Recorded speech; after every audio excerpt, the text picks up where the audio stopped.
모든 차는 다 6천만원 아래로 출시가 되는데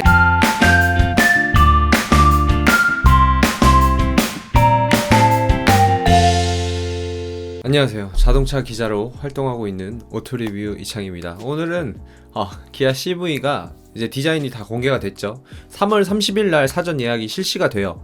근데 그 전에 제가 웬만하면 디자인에 대한 얘기는 별로 안 하려고 하는데, 왜냐면 사실 디자인이라는 건 뭐 보는 사람마다 너무 관점이 다르기도 하고 제가 뭐 디자인에 대해서 막 그렇게 많이 아는 것도 아니기도 하지만, 그래도 현업에 종사하시는 분들이 말씀을 해주신 것을 토대로 제가 기아 EV6가 왜 이렇게 나왔는지, 그리고 크기는 어떻게 되는지, 제로백은 어떻게 나오는지, 주행거리는 또 어떻게 되는지, V2L이 들어가냐 안 들어가냐 뭐 이런 거에 대해서도 간략하게만 얘기를 해드리려고 합니다. 그러면 일단 화면을 보시면서 같이 얘기를 해보도록 하죠. 딱 보시면 이쁘게 만들긴 만들었죠. 그러니까 뭐 할 말이 없어. 디자인에 대한 거를 뭐 이게 어떻고 세기형 스타일이고 이렇게 말을 해봤자 사실상 뭐 보는 사람들이 이쁘면 되는 거 아닌가요? 네, 여기 보시면 월드 프리미어 2021년 3월 30일 오후 5시에 이제 공개가 되고요. 이때 사전 계약을 하셔야 될 겁니다. 왜냐면 이게 아마 이날 다 끝날 겁니다. 사전 계약이 이날 다 끝나고 뭐 몇 대가 뭐 취소가 되긴 되겠죠. 근데 그래도 이날 계약을 하면, 원래는 제가 듣기로는 6, 7월에 출시를 한다고 그런 예정이 있다고는 말을 했는데, 보통 이렇게 사전 계약이 받는 날 자체가 아마 이 자동차를 만드는 공정 자체가 다 세팅이 완벽히 다 된 상태일 거예요. 그래서 여러분들이 차량을 구매, 뭐 이날 사전 계약을 하시면 늦게는 5월 말 아니면 그래도 6월에는 받을 수 있는데, 그게 아니고 좀 더 있다가 계약을 하시면 가을쯤에 받을 수 있지 않을까 이렇게 생각을 하기 때문에, 차량이 급하신 분들은 3월 30일 날 사전 계약을 하시면 됩니다. 저는 웬만하면 사전 계약은 추천은 안 드리지만, 뭐 그래도 지금 현대기아에 하는 거를 보자면 엄청 큰 결함은 나타나지 않다고 생각을 하기 때문에 3월 30일 날 계약을 하시면 될 것 같아요. 자, 그럼 디자인 얘기를 하긴 해야 되는데, 일단은 크기에 대해서 가장 궁금하셔서 들어오셨을 텐데, 이 전장, 이 맨 끝에서 맨 앞까지 이 전장의 길이 자체는 아이오닉 5보다 더 깁니다. EV6의 전장이 4680mm라고 해요. 아이오닉 5의 전장이 4635mm인 점을 감안을 하면 대략 5cm 정도가 차이가 나는 건데, 전장은 확실하게 차이가 날 정도로 EV6가 훨씬 더 큽니다. 하지만 휠베이스가 오피셜입니다. 휠베이스가 3m가 아니라고 해요. 3m가 아니고 2900mm로 아이오닉 5보다는 더 줄어들었다고 합니다. 그렇게 설계를 했던 이유로는 물론 플랫폼을 공유를 하긴 하지만 이 기아 CV의 공기저항 개수를 어떻게든 줄이려고 전고 자체를 내렸다고 해요. EV6의 전고가 1550mm로 되어 있거든요. 그런데 아이오닉 5의 전고는 1605mm로 기아 EV6가 5.5cm나 더 낮은 거죠. 그러니까 전고가 훨씬 더 낮아지면서 공기저항 개수가 확실히 더 줄어들었다고 합니다. 공기저항 개수 같은 경우는 아이오닉 5는 0.29 정도가 나오고요. EV6 같은 경우는 0.28이 나옵니다. 공기저항 개수가 0.28이라고 하면 폭스바겐 아우디 4랑 같은 수치이긴 한데, 이거랑 어떻게 보면 경쟁 모델이라고 할 수 있는 테슬라 모델 Y가 0.23입니다. 그러니까 0.23은 엄청나게 적은 수치예요. 그래서 전기차는 가뜩이나 주행거리가 중요한데 어떻게든 공기저항 개수를 최대한 효과적으로 줄여야 되는데, 그거에 대해서는 테슬라가 훨씬 앞서 있다, 뭐 이렇게 설명을 드릴 수 있겠고요. 그래서 아무튼 전고가 이렇게 낮아졌기 때문에 이 2열 부분에 헤드룸 공간을 확보를 하기 위해서 어떻게든 휠베이스를 좀 줄이면서 전장 좀 키우면서 2열의 공간을 확보를 했다고 해요. 그래서 실제로 2열에 타보시면 아이오닉 5의 2열 뒷자리 공간이랑 기아 EV6의 2열 뒷자리 공간이 그렇게 큰 차이는 나지 않는다고 하는데, 뭐 헤드룸은 조금 차이가 있어요. 그리고 지상고가 170mm 정도가 됩니다. 이 점을 감안하면 공기저항 개수 0.28이라고 하면 상당히 높은 수치라고 생각을 하고요. 공기저항 개수를 확실히 효과적으로 줄였다, 이렇게 판단은 하고 있는 것 같아요. 그리고 보시면 이 홈페이지에 나온 모델은 막 제로백 3초대 뭐 그 GT 모델이 아닙니다. 그래서 휠하우스를 보시면 상대적으로 굉장히 크잖아요.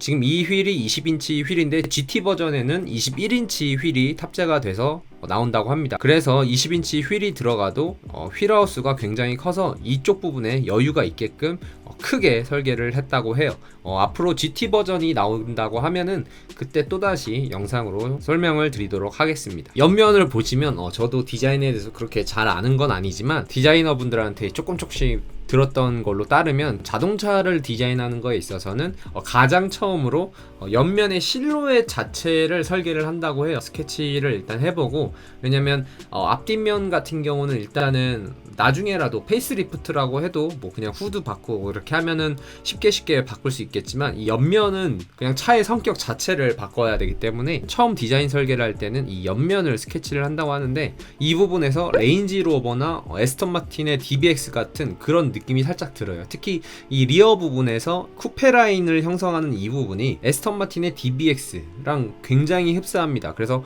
와이퍼도 들어가 있지가 않아요. 그런 이유는 여기 보시면 이 리어 부분에 구멍이 뚫려 있죠. 그래서 공기가 이렇게 타고 올라와서 이쪽 뒷유리창에 빗물이나 흙이 쌓이는 것을 공기가 흘러내려가주는 그런 역할을 하기 때문에 이 부분에 따로 와이퍼가 필요가 없는 거죠. 앞으로 계속 이런 디자인을 추구는 한다고 해요. 이게 와이퍼가 또 따로 들어가지 않으니까 원가 절감도 되면서도 좀 더 스포티한 디자인을 나타낼 수 있기 때문에 앞으로도 이런 디자인을 계속 추구할 예정이라고 합니다. 그리고 기아 EV6를 발표를 할 때 3, 4, 5를 굉장히 강조를 했죠. 제로백 3초에 4분 충전에 100km를 가고 500km의 주행거리를 확보를 하겠다, 뭐 이렇게 하면서 출시를 됐는데, 오피셜로는 500km 이상을 가는 모델 중에서는 제로백 3초대가 아니라고 합니다. 그래서 제로백 3초대인 것은 추후에 나오는 GT 버전의 모델이 제로백 3초대로 출시가 되고, 그 모델은 어쩔 수 없이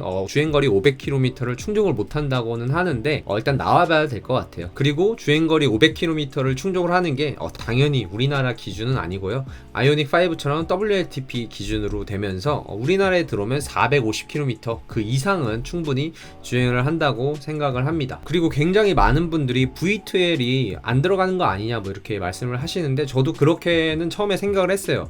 왜냐면 아이오닉 5의 주행거리가 이렇게 좀 상대적으로 낮은 이유는 안전마진 값을 그만큼 최대한 올렸기 때문이라고 생각을 했거든요. 테슬라도 지금껏 뭐 할 수는 있었지만 시도를 안 했던 그런 기술인데, 현대에서 아이오닉 5에 이렇게 떡하니 출시를 해버려서 저는 안전마진 값을 그대로 올려버려서 주행거리는 좀 길게 갈 수 있었지만 안전을 위해서라도 좀 축소, 좀 보수적으로 설정을 해서 410km, 430km가 아닌가 이렇게 생각을 했는데, 기아 EV6에서는 500km가 넘게 간다고 발표를 했잖아요.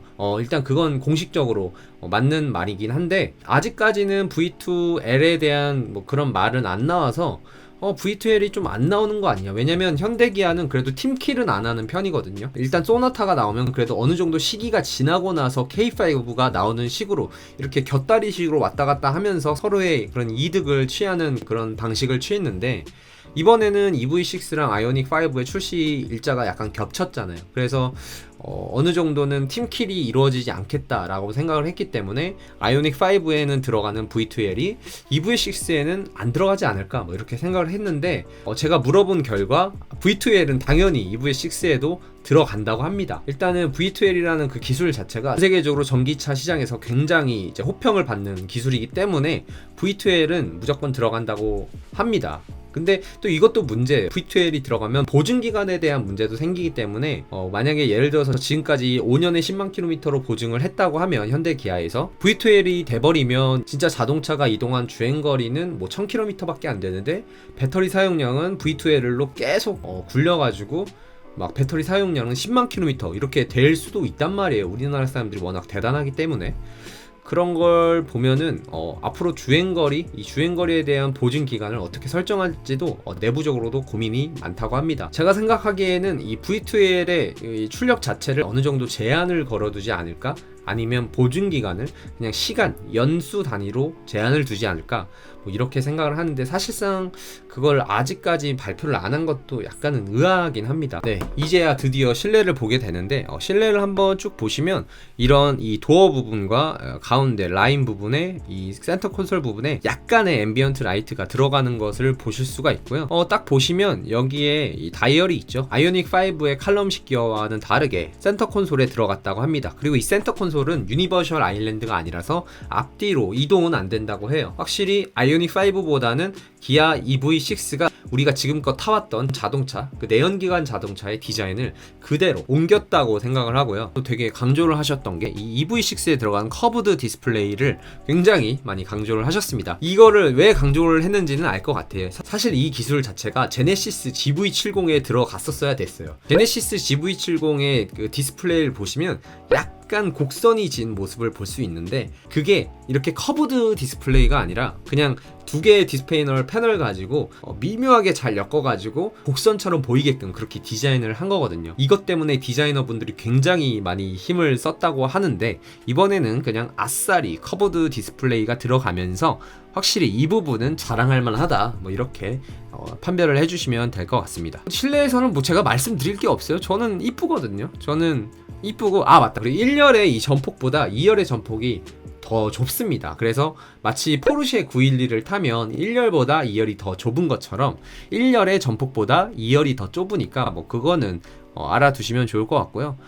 나머지 디자인 자체는 뭐 제가 할 말이 없을 정도로 굉장히 잘 나왔다고 생각을 해요. 그리고 딱 보시면 사진을 굉장히 절묘하게 찍었는데 1열과 2열에 아이오닉 5에 있었던 그 컴포트 시트가 들어가지는 않다고 합니다. 이런 부분에 대해서는 확실히 아이오닉 5보다는 지향하는 바가 다르다고 생각을 해요. 웬만한 건 다 그대로지만 이런 기아 마크라든지 이쪽 보시면 살짝 마크의 무늬가 보이죠? 이게 다 친환경적인 재료를 써서 기아 EV6를 딱 앉아보시면 생각보다 시트가 되게 얇아서 딱딱한 느낌이 들어요. 네, 이렇게 기아 EV6에 대해서 간략하게 소개를 시켜드렸는데 좀 제가 너무 두서없기도 했고, 저도 그냥 현업에 종사하시는 분들의 말을 듣고 이렇게 말씀을 드리는 거기 때문에 추후에 변동사항이 있을 수 있다는 점을 알아두시고, 기아 EV6 확실히 잘 나온 차는 맞습니다.